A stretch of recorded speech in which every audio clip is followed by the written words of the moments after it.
board, so I'm going to do that. um, but yeah, that's great. I hope we can connect with some Florida educators. Certainly there's um, a lot out there I know that are doing doing the good work. So it'll be good. And Scott, Any while you're at it, do you want to, I'm sorry. Scott, while you're talking, do you want to throw out there your request around request for information? Oh, sure. I'll just mention that I'm gonna, it's for Katie's suggestion, and Gina, I'm gonna probably follow this up with an email to the Clean Network here. But I went to a meeting a couple weeks ago, the League of Environmental Educators of Florida, just to find out a little bit more about what people were doing with climate teaching in their classrooms or in their informal settings. And one of the things that came up was sort of people know how they should be teaching about climate education. So it seemed to be a reasonably good question. And it struck me as asking, sort of what are the research on methods that people use to teach about climate education? If we've got these wonderful principles that have just been published and sort of lay out some of the things that should be taught or how we or what kinds of things would be good to incorporate in climate education, what are the discussion about how we should teach these principles? I guess that's sort of what I would like to find out more about. And I know that there are people, Katie was, mentioning definitely people in this group who have written about that and doing research on it. So I would love to get some references for you. So I'm gonna ask if people, well, we might have a little bit more discussion on that next week. I know we're going to be busy today, but I am going to follow the call today and try to get out a question to the group at large about that. And so if people have suggestions about research that would support teaching about educate or, best methods for climate education, that would be appreciated. Yeah, I think so. Yeah, I figured it'd be good to throw it out there if anybody had thoughts they wanted to throw in the chat or respond to Scott's email he'll send later. But it'd be good to think about that in advance, because if anybody wants to review any of that research, then we could talk more about it next week too, because I think it'd be a good topic.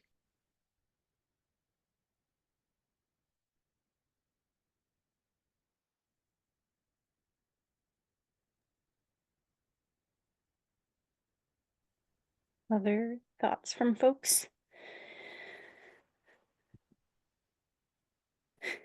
We actually have some pretty interesting research that Katie's going to talk about today.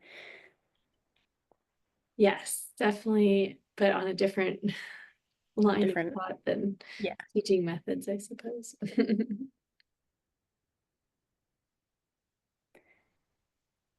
Great. Well, Katie, it seems like we've covered a lot of the announcements, and if folks think of more, obviously you can keep adding them to the chat, but do you want to dive in? Yeah, let me do that. And have some slides here. I feel like there's just one table that's in. So I just want to make sure I have it pulled up that I wanted to show. Okay, just making sure I have it all.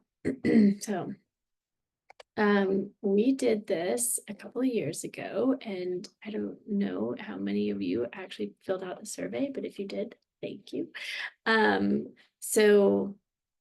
It's taken us a while to get it finally published. So I talked about this a bit on a call when we first did the survey a couple of years ago too.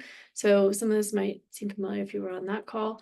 Because the survey results themselves haven't changed, but what we sort of changed in the process of the 2 years of trying to get it published was sort of how we, framed it and where we were kind of putting it out there. So the background is we did a network analysis survey, and we put that out in sort of January, February-ish time of 2022, and we got the results, analyzed them, and wrote about a paper about those results, which I'll get into in just a minute.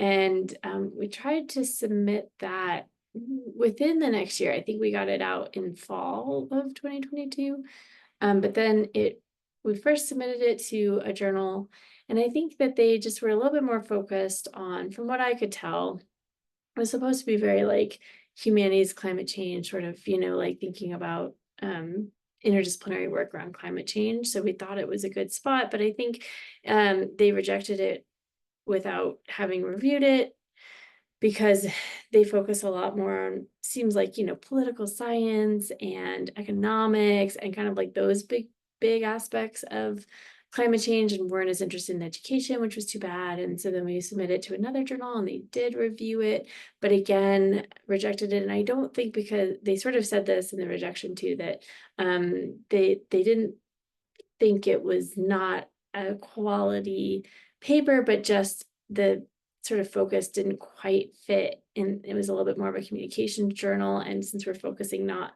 on the communication aspect, but the communicators, the educators, so we finally ended up submitting it to environmental education research. And that's when then it's taken us almost a year to just go through the to review process with that journal. And so now we have it published, which is really cool. And you are welcome to read it. Gina, do you mind putting the link to that in the chat? And I will just mention that this is the paper itself. This is, from the journal. If you don't have access to this journal, you won't be able to read it. We personally don't have any funds for research and clean, so we couldn't pay for the making it open access, unfortunately, although I would love to do that. But it costs quite a bit of money in a lot of these journals now to make it open access, which is kind of silly. But if you want a copy of it, the sort of like, we have 50 copies, we get a share, and those I've heard have run out. So if you can't access it from this link, email me or Clean, and I will get you a PDF copy. So that's no problem, as long as you're not gonna break their copyright rules and share it all over the place. It's just for you, then that's no problem at all. So I'll talk more about the actual paper here. Let me share my screen, but as I pull this up, does anyone have any questions about sort of the methods? And I'll get into that a little bit more in a minute here, but we surveyed Clean specifically, the Clean network, but then it did share more widely than that. We didn't limit it to Clean folks. And so I'll talk a little bit more about that we did get people who weren't part of Clean to respond. And I will also mention that we had sort of two analyses we did on this. I and some folks from Series looked quite a bit at the responses about Clean, how people engage with Clean, which was sort of one part of the survey, and the other part is the network analysis. And Casey Bush did that analysis, and I will say she is much more knowledgeable about it. So if you have more questions on that I can't answer, we can always ask her. So I'll just caveat the fact that this is a very specific type of analysis. We asked questions about who your main connections were, and then she was able to sort of map that out based on what people said in terms of, when people would list somebody, you draw a line between them and that person, and you start seeing where all these lines are across and everything, and where the main nodes are. So those are the sort of two big methods we used. Any questions about the setup around the survey or the analysis or anything like that before I jump in? Awesome. If you do, just don't hesitate to interrupt me. I'm sharing my screen now, so I can't really see the chat and everything. So Gina, if anything jumps out that I need to address, just let me know. You all know about Clean though, and it's just sort of a quick rundown of, we have the collection is the main thing that we sort of steward, and then our helping educators bring climate into their practice with pedagogic support, teaching guidance, and professional development support and things like that. And then the piece of Clean you're all involved with, which is the third pillar of Clean, our community practice, the Clean network. And this is really focusing on that piece of Clean, which is nice because that is not the funded part of Clean. So, we don't always focus as much on it, but it's so valuable to us to be able to connect with all of you and have these partnerships and see and grow climate education, across the country through all of our work. So that's what we're going to focus on today. You all know, because you're here, about the Clean Network. So I won't get too much into that, but again, just wanted to put this out here as sort of a introduction around. We have the calls, we also have the email list. We have almost 800 people on the email list, so there's a lot of people who don't join calls. So you know, Clean happens in many different spaces, which is cool. We also get together, you know, at the conferences and other places in person when we can. So looking at who is actually in Clean, you can see a lot of educators, you know, a lot of college level educators and informal educators, interestingly enough. And then from there, it kind of jumps down towards the like people who support educators. So curriculum development, professional development providers. We also have some, a lot of scientists, a lot of people who want to do climate education because they're in climate science. Classroom teachers as well, which is but interesting that that's sort of, you know, one of our not top number of people. And I think that makes sense because we do a lot of work within our networks as people who support educators. So we have educators in the network, but not necessarily the main audience here.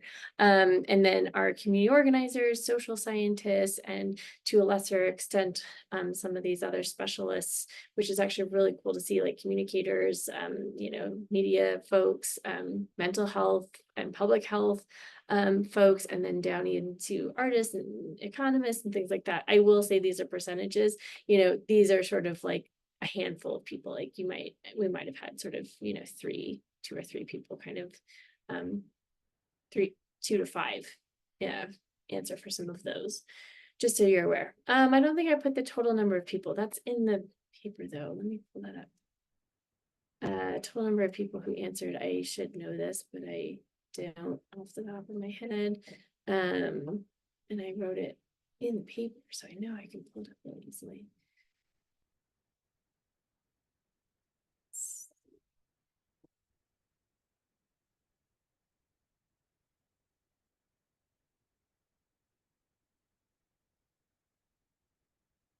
262 responses were received. Some of them were not complete responses and removed. So for complete responses, this is 173 people, just so you're aware. So, so you get a sense. I should have put that on these graphs, that 173 people. So you just have a sense of what the percentages are.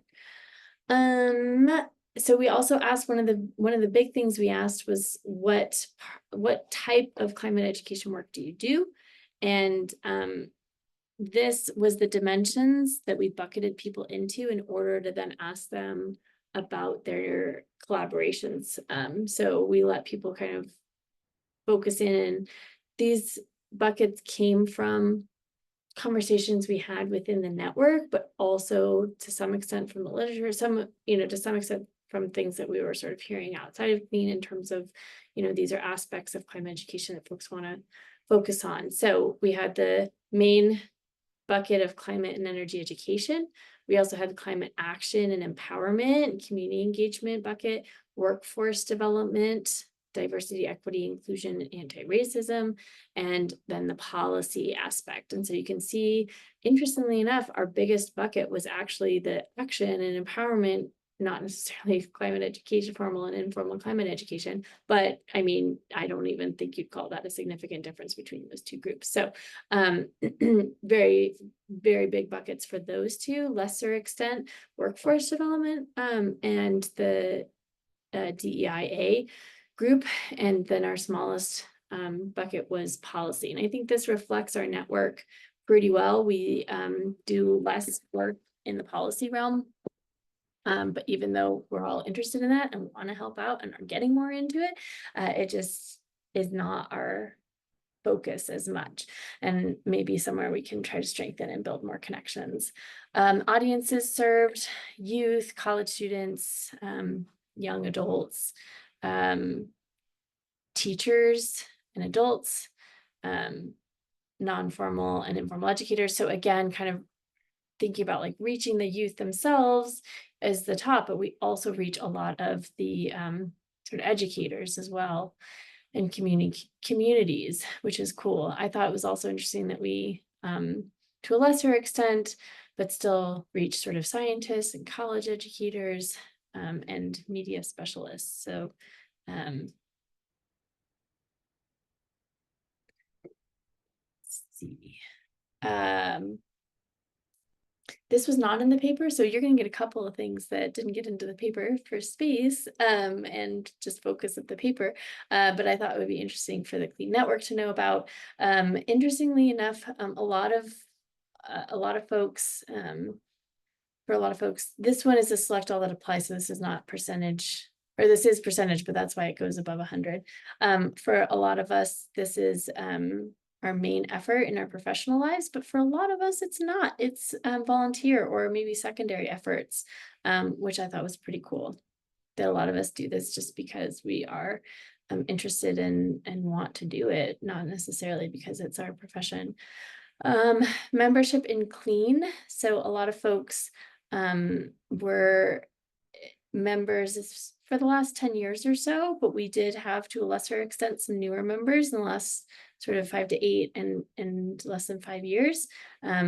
There's the core membership of folks who have been here from the beginning, and we still get some new folks that come in, which is cool.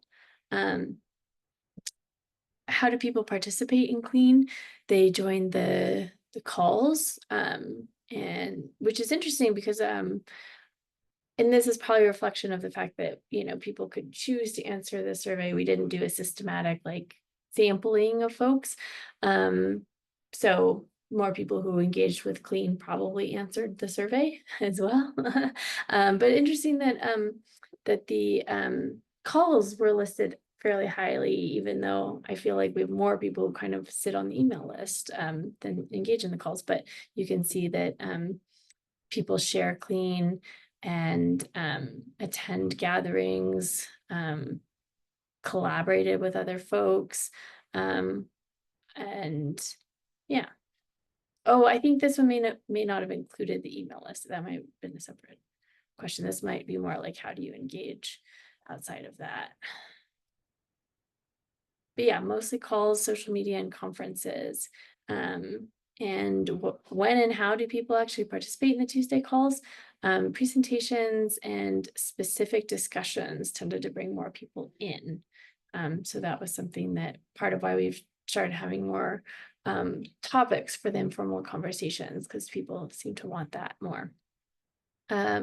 Why do you participate in Clean? Because you want to talk about these topics, learning about different opportunities, networking, discussing teaching ideas, sharing opportunities, getting that community support, and getting information input on an issue like Scott just brought to us today, right? I think that's a really big part of Clean too. So yeah, so people tend to engage in these discussions and networking, as well as like sharing and learning about opportunities. And the main way that we interact is through the email, but also Facebook, and at the time this was Twitter, but social media. And then conferences is another big bucket, and through the email list and other websites. So that's just some of the information we asked about Clean, and some of that got us some information about sort of how people interact with Clean, specifically in the backbone organization. Now, I want to caveat the fact that most of those questions were asked to people who were members of Clean. However, we had almost half, I think it ended up about 45%, something like that, of folks who responded to the survey that weren't members of Clean. So I'm hoping that those people joined Clean after they took the survey. But it was very interesting that we had quite a reach outside of the Clean Network. We were sort of expecting to just look at the Clean Network, and we ended up getting a pretty high percentage of folks outside of network. We did look at responses for the network analysis from both angles, and generally speaking, it didn't change the results too much. But I just want to caveat that this, and previous to now, included a lot of just Clean members, and going forward includes a lot of everybody who responded to the survey. And so if you are a social network analysis person, you can understand and read some of these numbers. But I will generally say that what we found is that the overall, sort of when you put everybody together, all the dimensions together, we were not a super centralized network. It's more spread out, which I think makes sense, right? We work in these organizations and institutions that are regional, specific schools, like that it's so local and regional in, you know, how they work. And that's, I think, what's cool about Clean is that we can come together and talk about it and then like go back and bring that information to our networks. And again, I think that to me is one of the most interesting findings, just the fact that almost half the people in the survey weren't part of Clean found the survey and answered it. I thought made it really interesting, the fact that like that information spreads beyond Clean. And I think that was one of the big findings that we sort of showed. So you can see here that these sort of densities and connectedness. So it's cool that a lot of these have like high numbers of nodes and ties, but if you consider sort of how many people respond to the survey, in the end, it's not like we're not well connected, but we're just not as like densely populated or connected as some other social network analysis types of work may show, which was interesting. So you can see this is all organizations, and with all, you know, you do start to see some of this density, but this is what I'm talking about. There's a lot of these nodes that kind of live out here, you know, that aren't as well connected. And you'll see this even more in some of the other dimension graphs. And so that's where, like, yes, there is sort of a dense network of a lot of connections that happen within the core of Clean, but it's really cool that we get these sort of offshoots because that's how information sort of spreads through our network here. So these are the people. We kept the people, you know, anonymous. So we don't actually know. Well, I think people did put their names in the surveys so that they could be part of the connection, you know, so we can measure that. But we didn't look at that when we were looking at the data. So all of it was anonymized, but you can see that the green and the pink are members and non-members. So it's very interesting that, yeah, you get like a Clean member who then kind of, you know, has their own connection out here. And same with like up here, you know, so here, this connects out. So this was, to me, this was some of the coolest findings about this, was that like the Clean members tend to be these little nodes that, you know, spread information out to their own networks. So I thought that was really cool. And again, if you want more information about kind of like who some of these are, I'm happy to send you these figures if you want to blow them up for yourself or anything. You can see some of the folks we did make comments around. Some of the organizations that were more centralized are like people who've been part of Clean leadership or Excel Summit planning, or some of our call facilitators. So those are, you know, the better sort of connected organizations as you'd expect. But like, yeah, Alberta Council for Environmental Education, like I don't think we have somebody who really joins Clean regularly here, but they are obviously an important connector for maybe, you know, Canadian other organizations in Canada. So it's pretty cool. We've CERC, PRI, UCAR, Series, Wild Center, NCSE, ACE, CLEO, I'm just trying to read AMS, some of the ones I see in here, AGU, the bird, I think Ohio State Bird Polar Climate Research Center, Wisconsin, Portland State, Kentucky Division for Air Quality. So some really interesting connections here. Again, these are the people, and this, sorry, I didn't mention, this is the last figure and this figure are both for the education subdimension. So these education subdimension was the most sort of densely populated, or like well connected, with a lot of like these connected nodes to each other instead of these little satellite groupings out here. So the education dimension was the most sort of dense. I want to make sure I use the right S&A terms, but it's not my specialty. So I apologize if anybody is is an S&A person and I'm not saying it correctly. I apologize. And then the other big grouping that a lot of people said they were part of is the action group, the community engagement. This one was a little bit less centralized though, so a little bit more of that spread out connections. But these are the organizations for that one. And then the people. So again, you can see compared to the education, people and organizations, less of that centralized mapping of connections, which is pretty interesting.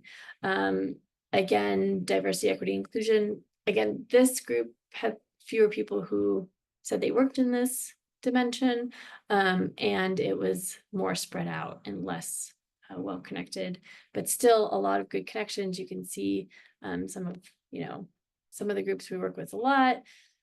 EcoRise, Classrooms for Climate Action, Jim's group here, and Wild Center and Climate Generation.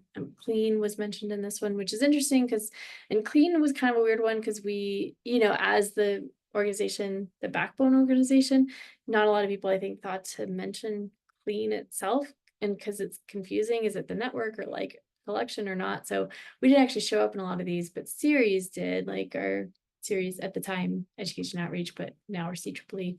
We did show up. The Clean showed up in this one, which I thought was interesting. Diversity, equity, inclusion, people, and then we get into workforce development and the policy were the least well connected. And here's one of those examples of, I forgot to mention this as well. A lot of people, as I said, do this work on the side or as retired folks or whatever. So a lot of people didn't have organizations.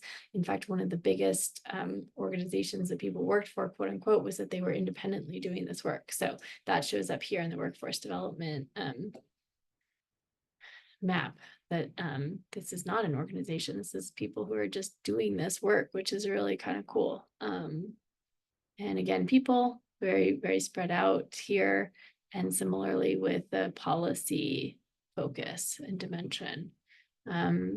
So one of the big findings we sort of talked about was what I mentioned earlier around Clean being sort of a backbone organization, which is really neat that we really think Clean, that this shows that the Clean network you're all connected to does a good job of creating connections, collaborations, spreading information within and beyond the Clean network. So it's just, I think, a really cool finding around how do we in a field that's so disparate and not well organized, and it is regionally specific, and people work in states, but even within those states, each district and teacher and all this, it's so it's so different, and it's how do we work on a national level and create that ACE framework and that idea of like national climate change education? We don't necessarily, and so this is cool to show kind of one way that you can create those networks and connections so that not everybody at every level is reinventing the wheel and try to do this from scratch, right? We're creating these collaborations, and we're making ways that we can share opportunities and share information. So I thought it was just a really cool look at how that functions within Clean. So that was one of our big findings, was sort of arguing that the Clean network provides that backbone organization for this work. But in general, coming from this, then what do we plan to do as Clean? And we've actually been working on this because, as I said, we got these results almost 2 years ago, so we've been trying to do this. This is where Gina has reached out to quite a few folks, trying to ask them to help us like facilitate Clean calls and thinking of new topics for Clean calls and all that based on what I talked about earlier. So trying to get, these sort of key nodes to participate more and make more connections. This is also part of what Excels came out of. This conversation started from the Clean Leadership Board, and it grew into some visioning work that turned into, let's do this analysis of the network itself. But it also morphed into, instead of having the sort of leadership board that we'd had for so long, trying to create Excels where people can do more of that leadership, the grassroots leadership, and create the working groups and all of that. So this was a parallel effort, and Excels, I think, really ties into or aligns well with the findings we're seeing in this of trying to connect more people into clean that are, you know, kind of on the periphery, if that makes sense.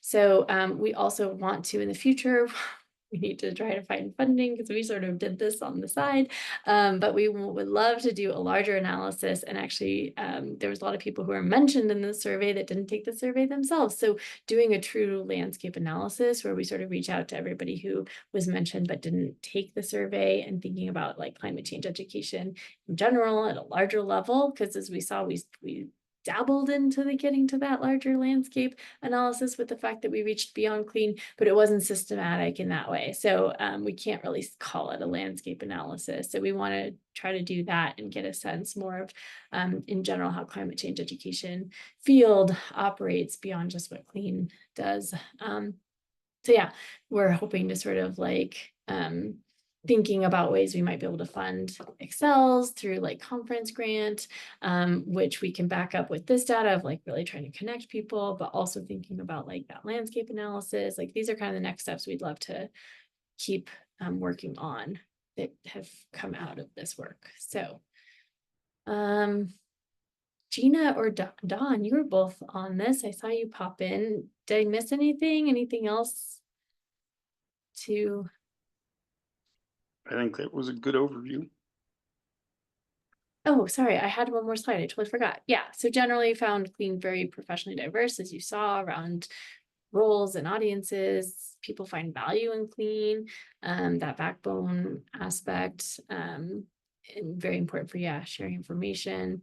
And yeah, this idea of like the nodes, the people who are those bridgers that like are part of clean, but spread the information beyond that and connected to other folks. And then, yeah, the education versus the other dimensions. I think I kind of mentioned all that. So sorry, I just wanted to run through that and make sure I didn't miss anything. Yeah, thanks, Dawn. You don't think I did either. That's good. Gita, any other thoughts that I may have missed here? No, I think that was a really good overview, and I'll just say it's helpful to have this information to uh understand who we're trying to reach and who is engaging with us, but then also um helping us make decisions about we have made a lot of efforts with Excels and meeting at conferences and these clean calls. We've made a lot of efforts to try to break down some of those barriers where there's longer connections between people and it is more spread out. And I think that this paper is um, kind of solidifies that um, desire of ours to make the connections a little bit tighter, because we don't want to be duplicating efforts. We have to be as efficient as possible when resources are limited. Um, we're all facing that in this space, so this just kind of solidify, feel like. Yeah, I've been sharing this table was the sort of like top degree centrality, so the most sort of centralized organizations across all the dimensions. And this was where like it's a little easier in the table in the paper to sort of see these top organizations than in those maps where they kind of all jumble together with lines and stuff. So I just thought I'd mention that I'm just showing these are the sort of top 20 rankings for organizations. And I don't fully understand the difference myself, but this is the degree centrality and this is the betweenness centrality. So similar but slightly different measures of that closeness to the center of the map of the SNA. So I just thought I'd show those in case you wanted to see those. And yeah, I think with that, I'll take any, does anyone have any questions or comments or thoughts? Yeah, Scott, go ahead.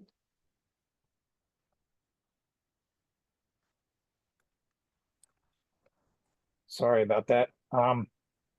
Yeah, thank you for that overview. I actually wasn't familiar at all with this kind of analysis or methodology. So I guess I don't know where it comes from, sociology or something. I don't know, but it's interesting. One of my questions, and you were kind of alluding to this a little bit with the thought about a larger landscape analysis, is when you have these kinds of graphics about, and I guess you've got a numerical representation of some of these connections. Do you know if they're, I mean, how do you know if they're changes? I mean, you're saying, well, you want to take step A, B, and C, and then you do another, I guess, survey, and then I guess you have some kind of methodology that you can compare to see if there's statistical differences or those kinds of things. Yeah, like I said, I'm not the SNA Yeah. analysis person on this. I don't know exactly how it works, but I do know that there's specific models who do this for you. Like Casey didn't like do these calculations herself. She sort of put the responses into this model that showed her.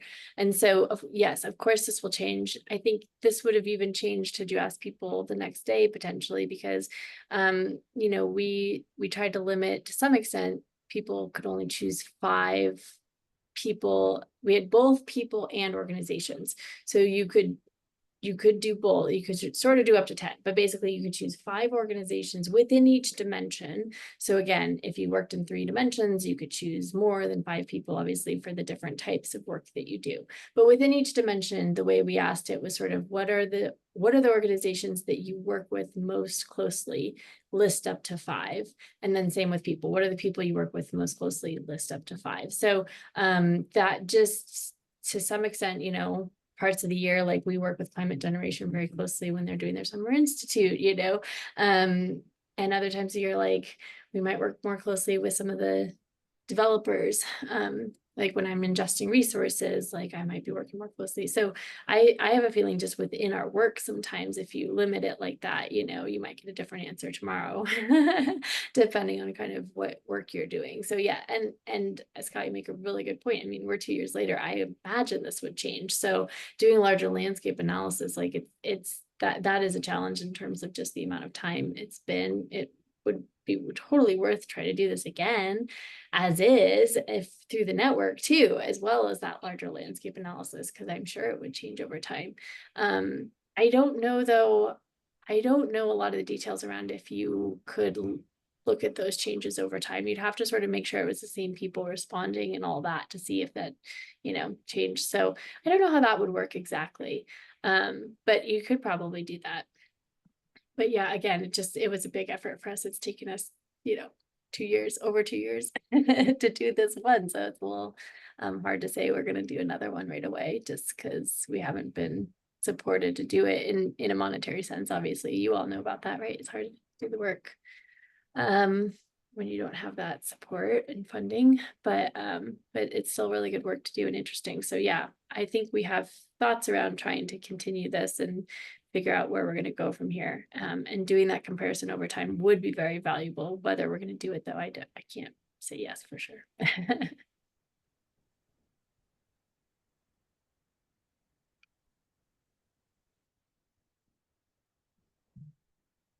Karen put a question in the chat. I don't think I said they were the same, Karen. I think I said that the number of people who were in each, the percentage was very similar between the two of them. If I'm sorry if I said that incorrectly, but no, I think they're very different. It's very interesting, actually. I find it very interesting that we have so many community engagement and climate action folks in clean, because, you know, originally we were set up to do more classroom focus for clean, and we've expanded, I think, a lot of the expansion of clean towards more having like informal education as a focus of the collection, and you know, action and all that has really come about from the network and the conversations through the network and the people who have engaged with it, and how important it is to have those you know, climate education happening at a community level, happening in informal education institutions, happening you know, outside of school, even, and even if it is kids, youth, school groups who engage in it, but having those like project focused work and, people engaging in their communities. To me, it is very, those are sort of interweaved but separate ideas. And I do apologize if I made it seem like I thought they were the same. I think what I was trying to say was that the two buckets had similar numbers of people within them. And that was interesting to me because our focus is often on classroom and we know this about our network. And so it was nice to see in the numbers that it's really balanced between the sort of K through 12 formal and informal education and the sort of more community action piece and folks who are doing that engagement in action, if that makes sense. Yeah. Yeah, and I'll just chime in. I think that answer was good and not all that different from my thinking, but we are, I think, at PRI trying to explicitly move to action-oriented climate change education and recognize that there's a lot of just education that may or may not include action, but if in order to make a real difference, we need the action piece connected to the education.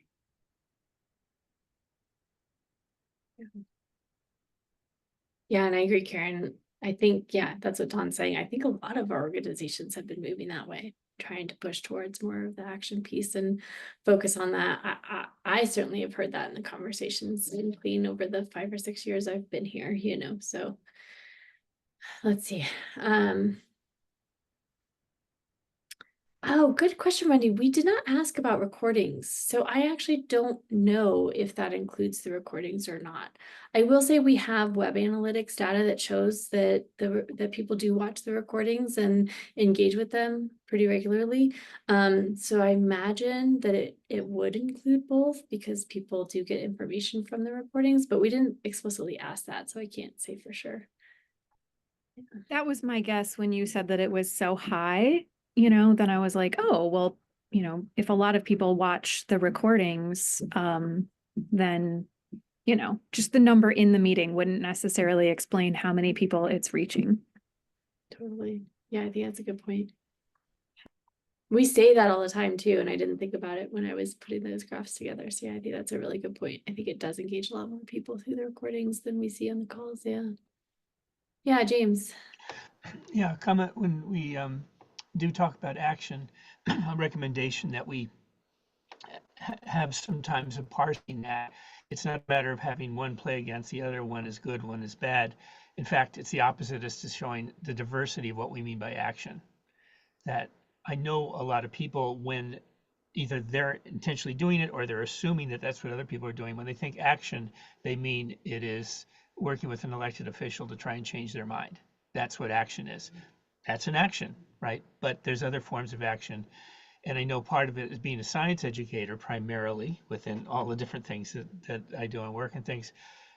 That then makes science educators say, well, we're not supposed to do that, or that kind of thing. Or what's that have to do with science and engineering, technology and math? Well, there's science and STEM action things too. Anyway, it's just a thing of because let's see, if we're going to make that even bigger, then even more, we want to play out a little bit what all that means. Definitely, I think that's a really good point because action in our world is not often focused on the policy realm, as you can see, right? And that was an interesting one. Of all of the dimensions, the policy was sort of the least well-developed network. So to me, that's someplace I think it's worth making more connections and trying to do that work. And I think that's it's starting to happen, right? We see that there's been something called conversations around like New York and, the push that Don and Jen have been part of around, trying to make that push in New York and here in Colorado, the whole. There's actually news on that front. Up. What's that, Don? There's actually news on that front. And I apologize for being late and missing the announcement part, but the Board of Regents met with state education staff yesterday, and I will put a link to the slideshow, and they talked about climate change education as a priority for this year. You can see that on slide 4 of those slides, and I'll put in a couple of links to news stories about it. It is, things have shrunk from kind of what we were hoping, but things are happening. It looks very much like 2 staff will be hired by the state education department. One on the pedagogical side and the other on the infrastructure side, and hopefully those people will work together. So there's a $500,000 budget appropriation for next year, which is way smaller than our initial ask, but the expectation is that that'll lay the groundwork for a larger ask for the following year to actually roll out professional development across the state. So That's great. Thanks for the update. yeah, I'm glad to hear it. I know it's been a big push from a lot of folks in that area, so yes, it's really taken a exciting to whole see lot it. of man hours. Yeah, it's exciting to see it come about.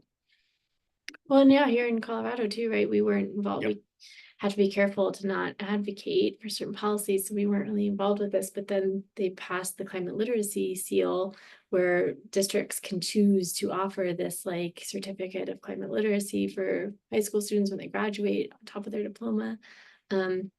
And the rollout of that and trying to really support that, we've been very involved with, you know. So yeah, the policy side is interesting in the sense of I think it's going to start becoming more of a thing that we all engage with in our work, even if it's not the thing we're doing.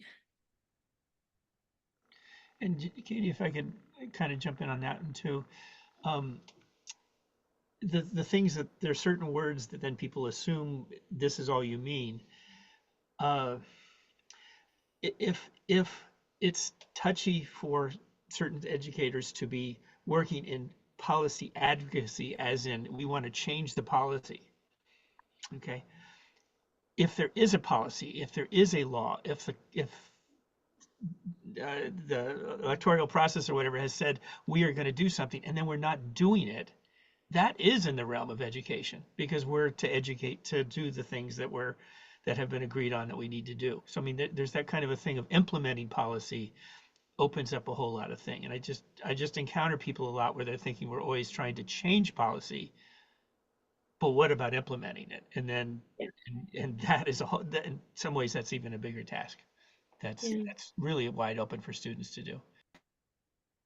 Totally.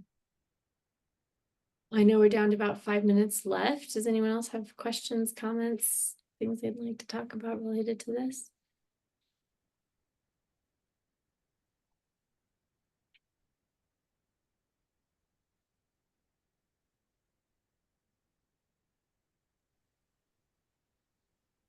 And I'll just say again, if you want access to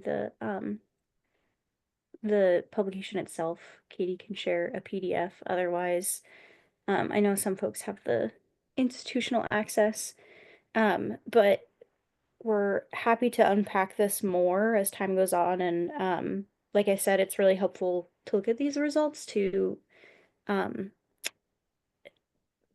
make future decisions about how we function and just more about connecting with other people in the network, since we have a pretty far reach, but not everyone is aware of each other. So it's good to just continue unpacking this. And I definitely appreciate Katie coming and speaking about the results and really,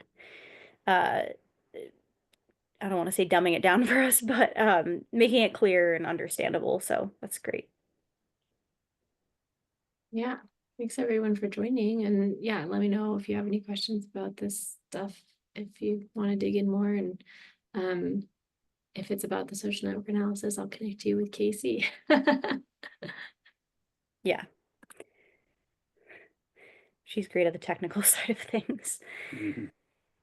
But great. Yeah, thanks for connecting us with her, Don. Oh, did I do That was that? really, really, I thought it was a really cool way to look at this data and think about the network. Because we could do, I think, however many years ago, Tamara did that paper about clean, and we used a lot of the same questions from that survey for the about clean and how do you engage with clean part of the survey. But having the dimensions and the network analysis, that was the cool, I thought, really cool part of this this paper and research effort that we wouldn't have done without her. So that was cool. Casey's pretty awesome. All right. Well, thanks Great, yeah. everyone. See you Thanks, all. everyone. See you. Go vote if you haven't yet. Vote, vote, vote. We'll see you next Bye. week. See you Bye. then.